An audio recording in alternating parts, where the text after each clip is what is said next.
It's almost like this is a problem for women to fix. Like there's something wrong with you that you need to get over your doubt and your fear and just show up with all this confidence. And there's even been like training and, sort of executive presence and how to Oh, develop I your know. confidence. People come in, they're like, well, I have to be more confident. I'm like, what does this mean? Like, what Yeah, is this? Tell right. me And what this is this when is. you get curious. Yeah. You're like, hmm, Hmm. that's an interesting, goal that you have, but what's underneath that? And some of what's underneath that is how we've internalized negative messages about ourselves and how we're operating in systems that are actually holding us back and are not set up for success.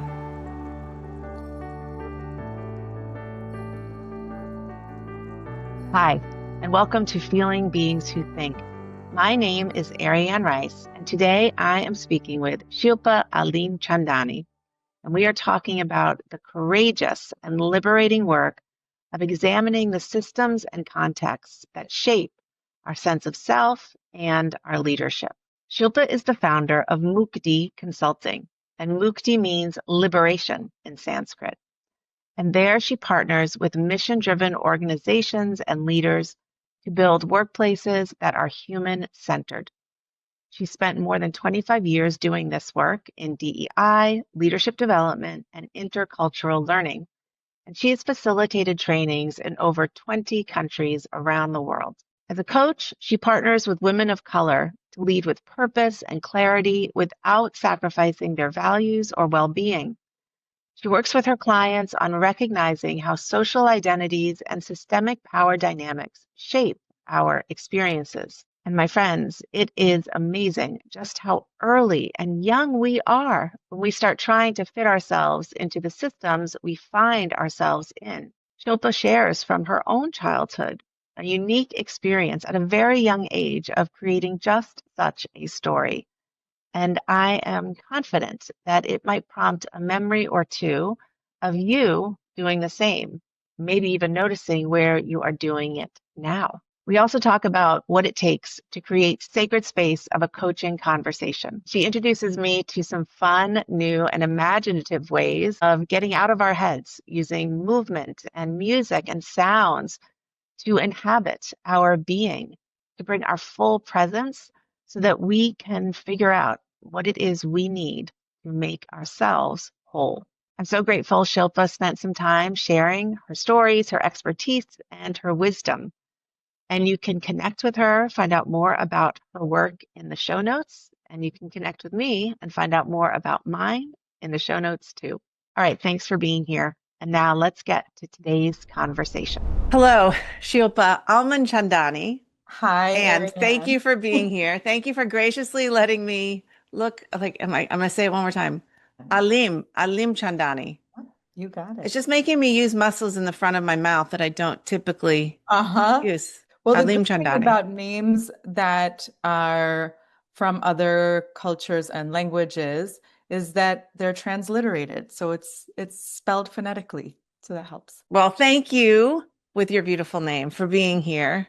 Um, and joining me for this conversation. I'm excited. We just recently met at a conference in June. I thoroughly enjoyed your workshop. And so I'm excited to hear more about your work.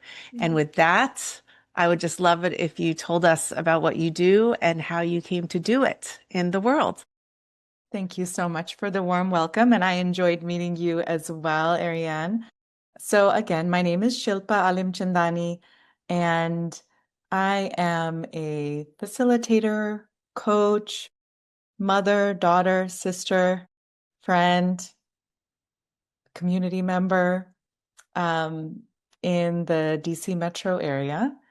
And I have been living here for most of my adult life and have my career has taken many different manifestations from nonprofit to higher education to federal government to consulting firm. And for the past 5 years, I've had my own practice. And I partner primarily with mission-driven organizations and leaders to build healthy workplace cultures and to help people to pursue their purpose without sacrificing their well-being. Oh, so many beautiful entryways into learning more about the story behind all this. So maybe just starting with the original career callings. And I mean, if you're somebody that helps people find their purpose, then that means you've spent some time seeking yours. So I would Yeah, love to hear about I that. think that's a great framing. Well, what I would say is that, I grew up in an Indian immigrant family in St. Louis, Missouri, and had experienced being an outsider for a lot of my growing up in a majority white community in a very segregated part of the US where there were white communities and black communities. And when I was growing up, not many others. So we were in that other category. Hmm. And I had kind of a different life at school than I had at home, culturally, linguistically, et cetera. And so for me, figuring out how to bridge those differences and to be myself was a journey. I mean, I think that the purpose and the calling actually started there really early in my life before I knew what career path that might lead to. It was this desire to bridge cultures, bridge differences, learn how to navigate a world where I didn't quite fit in. And so, yeah, in high school and in college, I was really involved in speech and debate and in educating people. I was also involved in Indian dance and sharing my culture with others. Um, and I think it was really interesting. I thought I was going to be a lawyer, frankly. So I had, prepared all the social science kind of background, taken the LSAT, thought I was going to go to law school. And then I realized that I didn't really want to practice law. I just wanted to help people. And I thought that was like a good way to do it. And ended up changing course and picking a more circuitous path to where I am now. Discovered that I really love um, facilitating, teaching, learning, and that kind of became the core of my career in all these different places. And for me, like the personal is also professional, right? So with all of what I do, it's like I want to bring my whole self and I want to create spaces where people can be their authentic selves too. I want to go back into that place in St. Louis and that Yeah. all of a sudden noticing that there were these two worlds you were going in between. Yeah. Do you have like an experience you could talk about when that became really aware for you? You know, so I'm the firstborn in my family. So for my parents who had immigrated as adults, and didn't know this culture and didn't really know how to navigate like the school system and raising children in this society, which was so different than what they had experienced. I was the test case, right? I'm the oldest of Mm. three. And so everything that I did was new, not just for me, but also for them. Entering school, learning how to engage with teachers, with other students, what some of the norms were. And I remember early on, I think I was in first grade when in school there was like a teddy bear day, like everybody was invited to bring their favorite stuffed animal or teddy bear to school, which feels like, nothing extraordinary. Um, but like I didn't have those kinds of toys and I Wow. didn't have a teddy bear and I didn't have the cultural association with that particular toy either, but wanted to kind of engage or relate, right, with my peers because I'm what, 6 years old. So we did have some like bunny or something at home. And I remember bringing that bunny to school, this little soft toy. And I made up a story that, this was a gift from my grandmother and it's really special to me. When the truth was, both of my grandmothers lived an ocean away. And I very rarely got to see them and did not have deep relationship with them as a child of immigrants. But I so wanted to relate to my peers, right? That I made that up. And so it was like an early memory that I have Wow. being that outsider. Yeah. and trying to fit in. When you're working with your coaching clients, Yeah. how or do you or how often do these earlier experiences of fitting in do they come up in conversations and how like because that sounds really important to me. Yeah. Like, wow, at 6 years old, you're paying attention to all these cues. I mean, because all kids want to fit in. Yeah. And I'm like, no wonder she went into speech and debate. Like they're like acquiring tools, right? Yeah. To be sure you're understood. Anyway, I think you heard my question in Yeah. there. Like relating to coaching. So I will share this with you. I believe that when we coach, we really need to coach the whole person in context. That means in the culture, in the society, in the systems where we operate and live. And so it's not just the individual, right? It's about how are all these societal expectations, roles that we play, the social identity groups we belong to, how do those shape our experience? And for me, as a coach, one of the things I bring is helping my clients to discern when something is really an individual issue for them to work through or challenge for them to work through, and when it's actually something they've internalized from society, a narrative, an expectation that's actually not helpful to them and isn't even theirs, right? But they've internalized it from the context, like women internalize people pleasing, for example. Hmm. Right? Um, how to make that distinction. And I think it can be really helpful because there's a lot of self-blame, self-judgment, that we see in coaching quite often.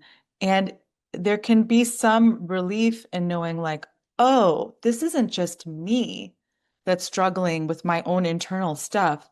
This is me as part of some bigger system, and I can choose a different way to navigate that system and to be in that system. One of the things I loved about your presentation and workshop was how part of your whole person coaching is connecting with this embodied experience of sound and music.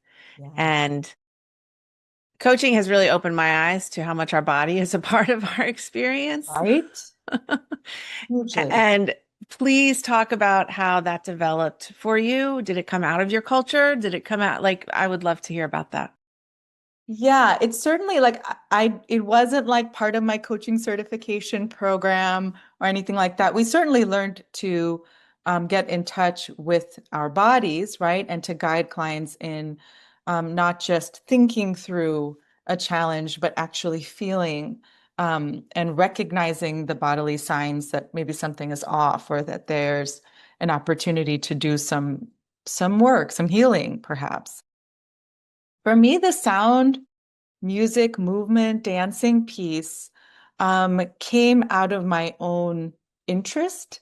And it felt like a really natural connection to coaching because if we're trying to sometimes get our clients out of their heads and Hmm. their bodies, the way that I typically do that is through music and movement, right? Like for me personally, listening to all different kinds of music, dancing from a very young age is when I feel most connected to my body and most aware of what's going on inside of me.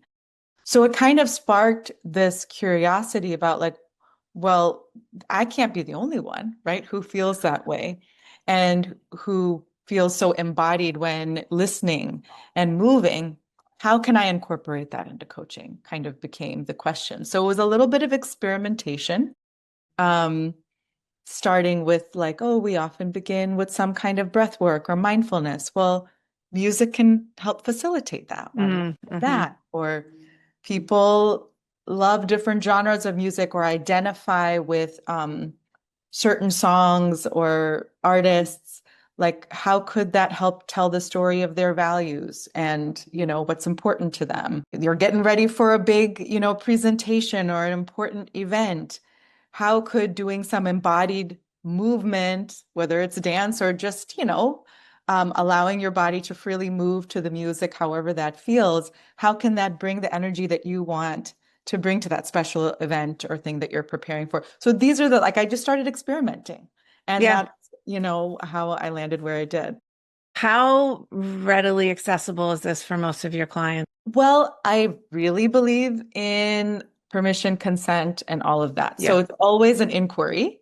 Right. know, oh, as I get to know the client, it becomes sometimes apparent that they're interested. Like I've said, for example, at the beginning of a session, I do frame that like I'd like us to do something to come into this space to transition from whatever you were doing before to this coaching time that we have together. Would you like to do some breath work, listen to some music?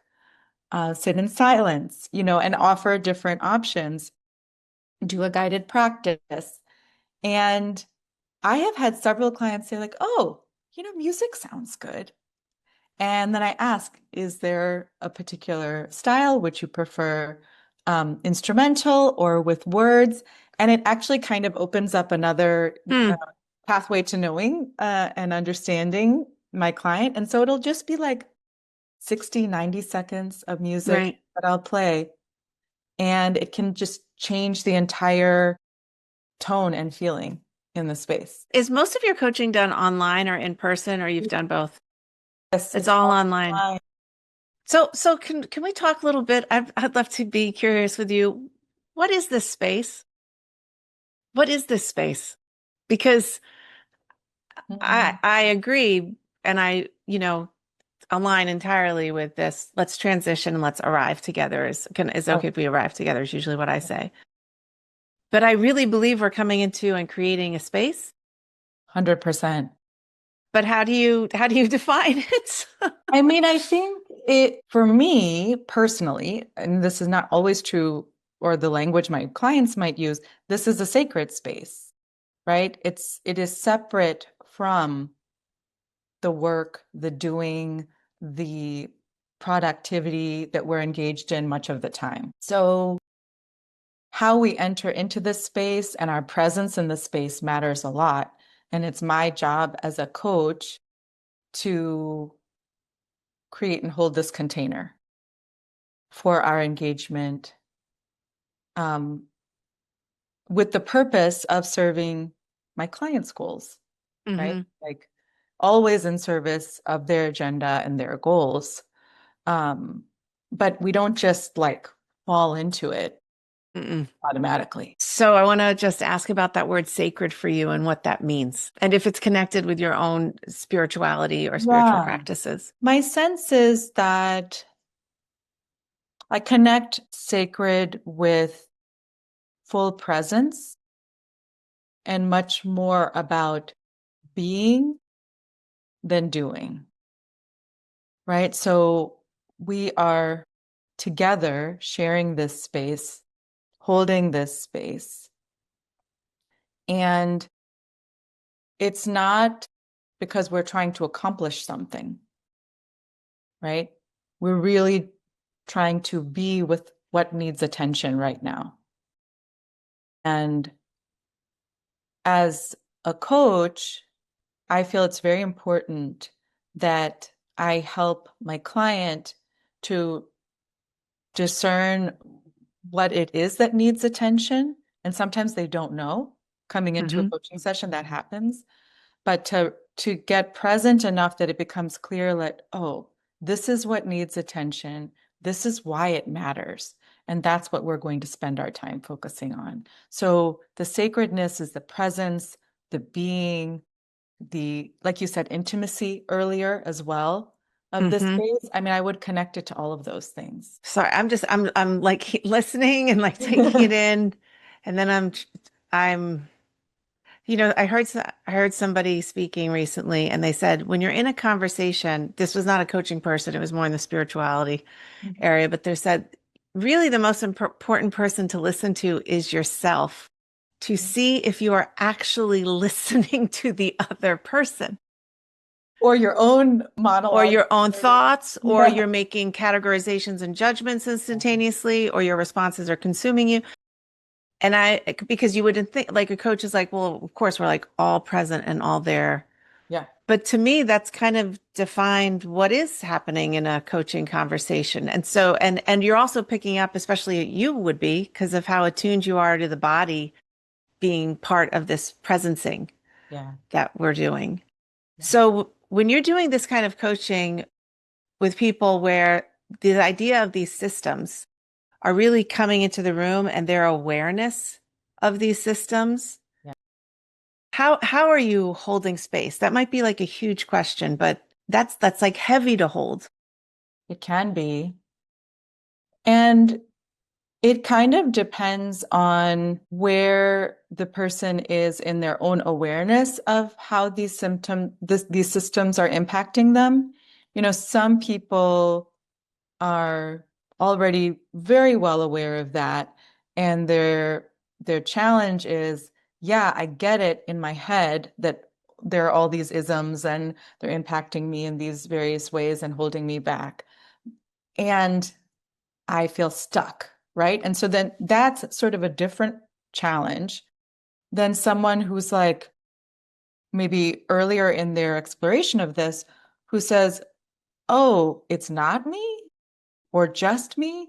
There, and is really in the moment kind of coming to terms with, how do I make sense of how these systems are impacting me? Like I just have always internalized it and taken it for granted as my problem, not that um, the world I'm operating in is making it harder for me and it Hmm. hasn't set me up for success.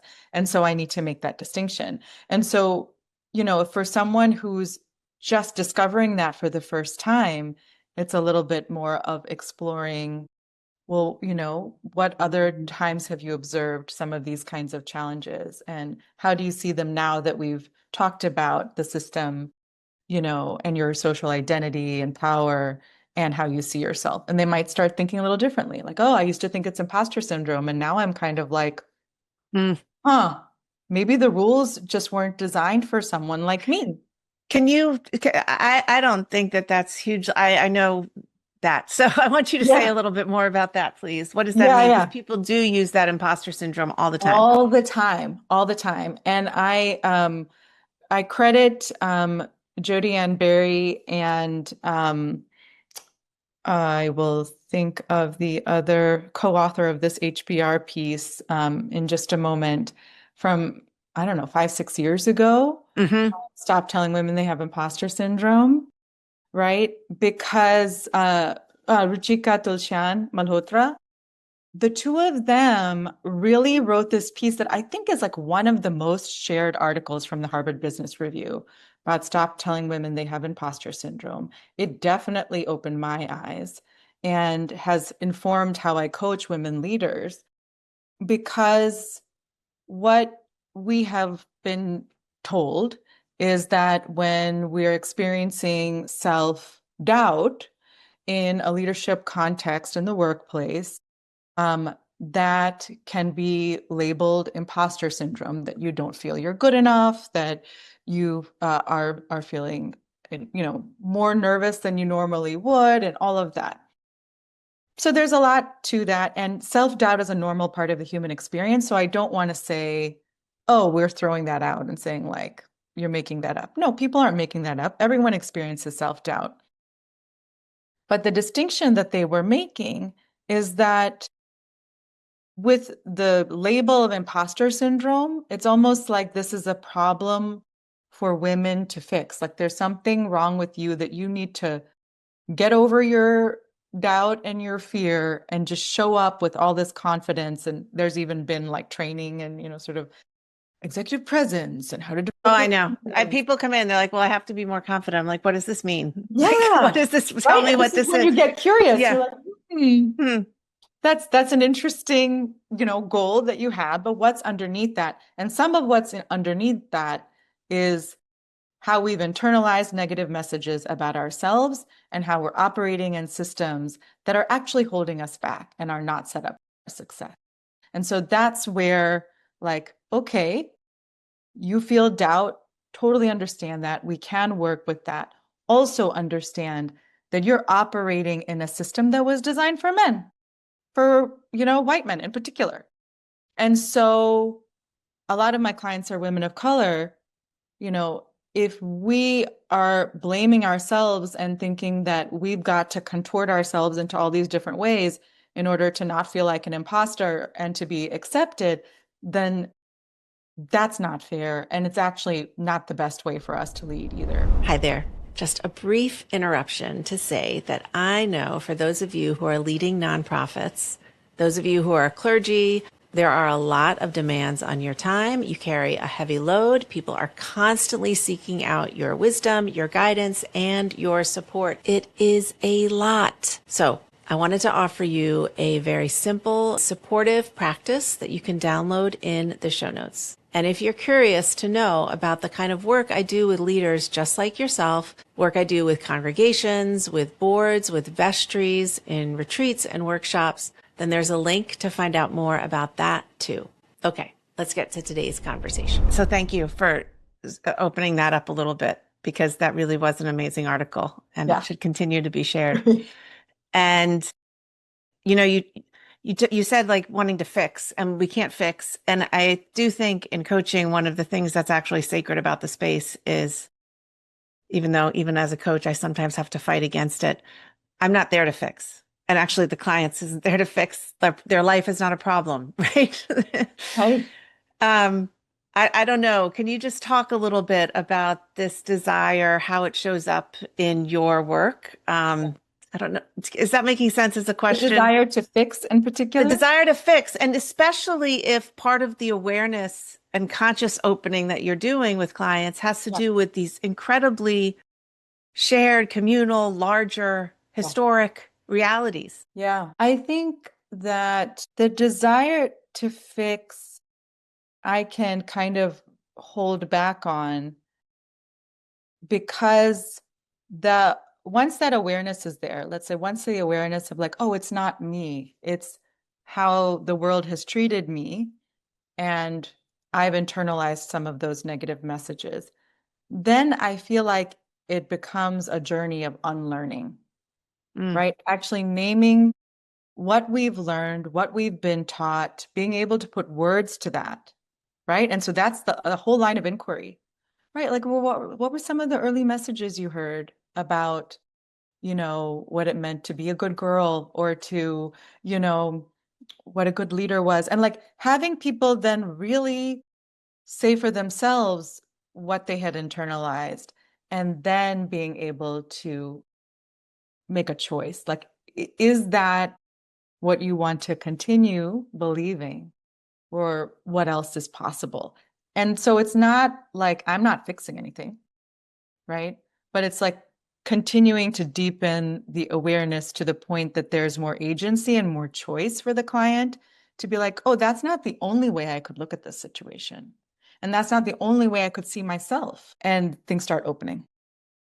And what I'm hearing too in that description is you keep bringing it back to the person looking inward to who they are, Yeah. what their experience is, their understanding, how to help them continue to get curious Yeah. about where things are coming from. So now I want to ask if you would share these shifts in thinking.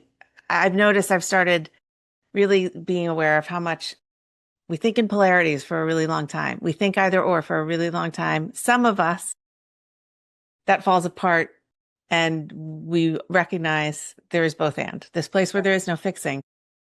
Can you talk about, I don't know if it's a watershed moment, I don't know if it's a period in your life, Mm. but how do you remember really becoming aware of that in your own life through what you were living through?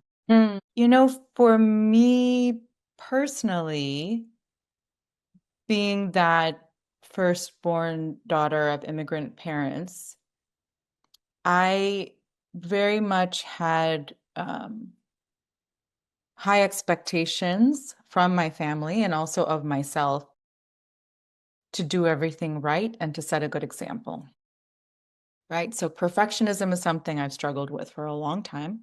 I'm not alone, I know, in that. Um, you know, doing everything correctly. I have like younger siblings. I should show the way, right? All of that. And a lot of keeping up appearances as well for some early things. I got really good at that. people pleasing, doing things right, et cetera, et cetera. And I also I'm currently married, but this is my second marriage. My first marriage, I got married way too young, and I wasn't very happy in that relationship for a while. And this perfectionism kept me from acknowledging that this wasn't the right thing for me. You know, I divorce was a failure, and not sending the right message, right? And I also had married someone outside of my community, so it was I felt even more pressure to prove that I hadn't made the wrong decision. So stayed in that longer than I probably should have, than what was good for me. And when I finally had the clarity to leave and to end that, um, it was very much a watershed moment for me where I was like, oh, I'm not perfect. Everybody knows it. I mean, I didn't actually believe I was perfect, but I thought I was putting up that front, right? So, and to show my vulnerability, my flaws, that I still was this dutiful, caring daughter and sister, and I was ending my marriage and, choosing a very different path for myself, both could be true. And it really helped me to be more myself. Hmm. Yeah. Thank you so much for sharing from that. And I had no idea that we hold so many things in common. Oh, really? Birth order, eldest of three, in my second marriage, got married way too young. Yeah, wow. Divorce was not an option. My job made it even less look likely an option, but I had no option if I wanted to have my life, which I felt I would not have. And I feel also, and I could hear my resonating with, you just feel so alone. It's like you know you're a human like everybody else, and yet there's almost like no greater disappointment than the disappointment of your own expectations in your mind that may have been created and fueled by people who love you and your community Of and all that course. stuff. Yeah. But still, there's you don't even kind of realize how rigid they are in your bones, Oh, you it's know? like, for a long time, just unthinkable. Well, I guess I have to learn to live, Right. I have I to just have to adjust. deal with this. Yeah. And it's hard to even imagine anything else, right? And so I feel that part of what we do as coaches is to help open up that imagination, right? Because so many of us are caught in these limiting beliefs, some from our own life experiences, some from societal expectations, all of that, that it's just hard to see any other way. And a coach can help you to expand, imagine, see what else is possible. Well, especially with that word imagination, the idea of inviting clients to let go of their thinking, because we are so wired to just, we think we can think our way into everything that's in front of us, even thinking about the, I Right. mean, it's just like never stops the thinking. It's all the mind, But right? but the music is disarming. I mean, you almost don't even anticipate. I mean, that's what I experienced in your workshop. I didn't even anticipate how readily you would be in your body because it's all, that's part of our own backgrounds too, in pop Yeah. And, culture and and all the there's ways. there's neuroscience behind that too, right? Yes. Like how our brains work. Music is very closely tied to memory. So I don't know if you've ever been out and about and you hear a particular song and it literally transports you to another time Hmm. where that song had a particular meaning in a particular place with a particular group of people, right? And you are transported. People who begin losing their memory through, dementia or any other such condition can still recall music, can still recall song, can Hmm. recall lyrics. It is that deeply, deeply connected within us, right? We have access to that when we don't have access to our short-term memory, for example. How fascinating is that, I know. right? To consider that this is something that is available to us, but we so rarely, engage it and see how we can continue learning and growing through that. And I feel I've grown with music that's outside of what my ear is naturally akin to attuned to hearing. Yes. I don't even you didn't attend that presentation, but my background, I don't think I went into it then, but I went to a conservatory of music for my undergrad. So like music Wow. and classical singing and Yes. opera. And a conservatory is very much a Western European tradition of passing on. So you have little snippets of culture, world culture music. But sometimes, I mean, professors were trying to really show us, we say things like music is the universal language. I remember this lecture very well. And the professor was like, that's just not true. Like We don't actually musical hear things. languages are so different. Mhm. And he would play something from Bali, and I could literally feel my stomach.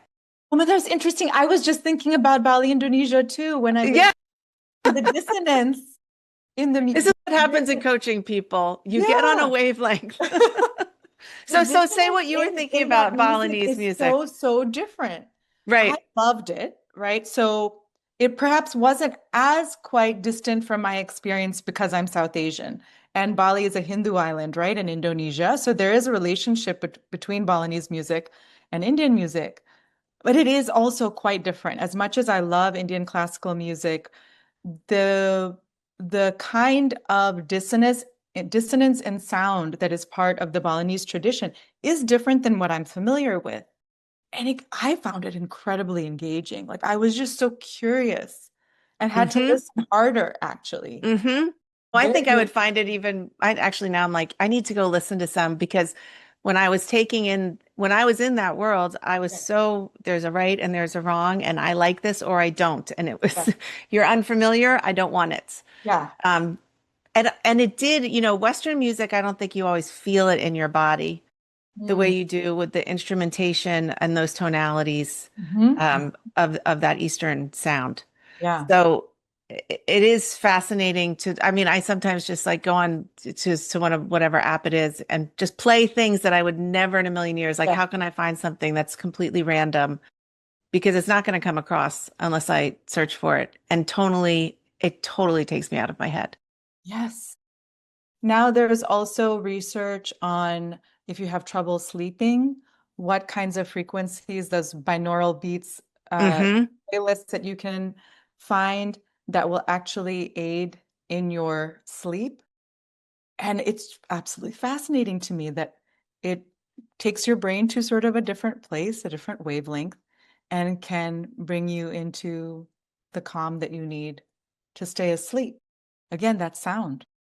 It also brings you so present to the now. Yes. There's nothing else Hmm. right now. Okay. And just part of me is like, oh, do I really want to bring this in? But like our world, because I mean, the coaching you're doing in particular, I mean, the isms, sometimes I feel this is a very personal opinion. Inevitably, the isms would be far more front and center in our faces, especially those of us who are white and privileged. And that's our sort of whole shaping in this society. Of course, eventually they're going to be more in our face than we ever thought possible. Yeah. And of course, the narrative that we've kind of all swallowed is not the narrative, right? Um, to be doing coaching where you're raising awareness around that Yeah. at a time that feels not hopeful.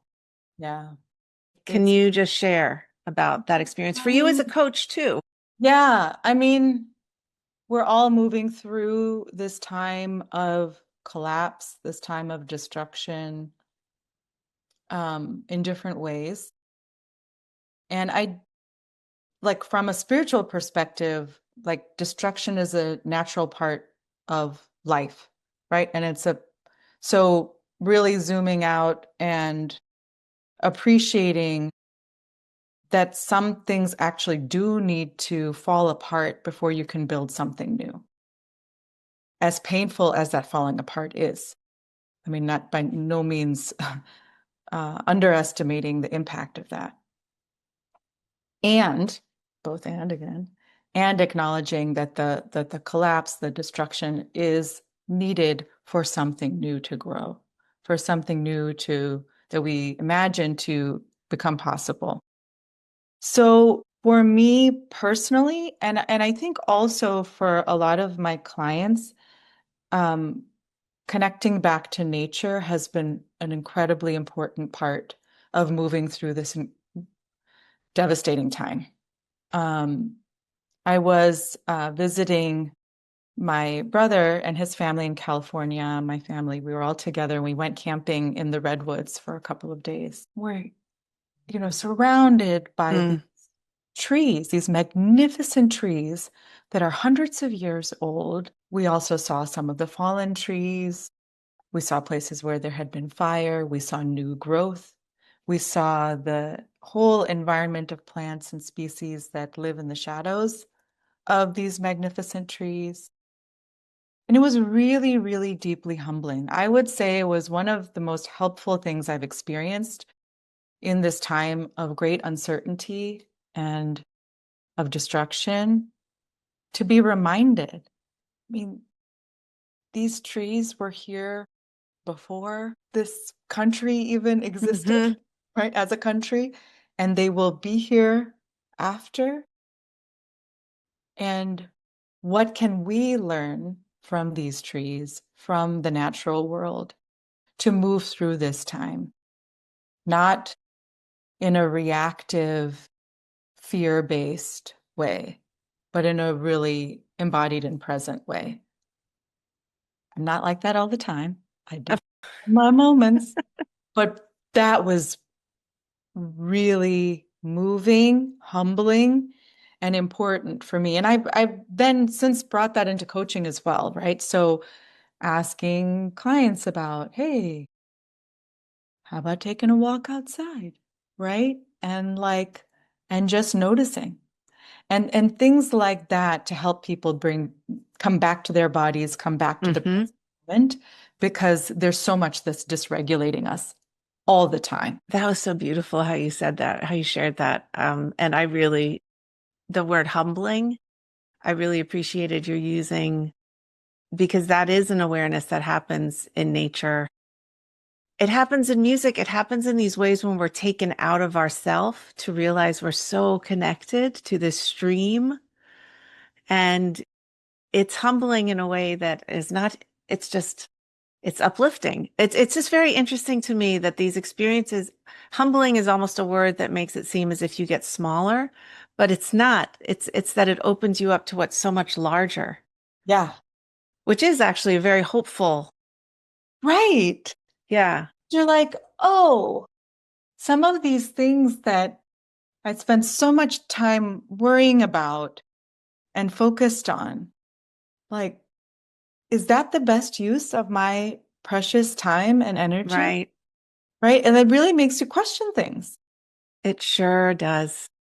That was one of my graces from whatever universe, God, higher power. When I was in my 15-year-olds cramming for a test, I have Mm. a vivid image of being on my bed, my books all laid out, my trying to take my notes and being so stressed about that text the next day. And out of nowhere, this voice came, in 10 years, this will mean nothing. And I was like, what? Yeah. What's that? And I Yeah. was like, that's so true. This will mean this, like, I'm going to do well. It's going to be okay. And this will not. And that, and being in that space and for us to be reminded of that. And also, it's not that we mean nothing. Like, those creation survives. The Yes. destruction happens and new growth and new life and birth, you know. Yeah. Yeah. I'll just have to share. So my husband, his daughter, my stepdaughter had a baby 2 weeks ago. Oh, And I congratulations. mean, yeah, I mean babies. And Yes. I light up like everybody, but when you see a newborn, when we getting to go to the hospital the day of the birth and seeing the new life in a newborn, I mean, it's so, Oh, it just fills you up. yes, yes, yes.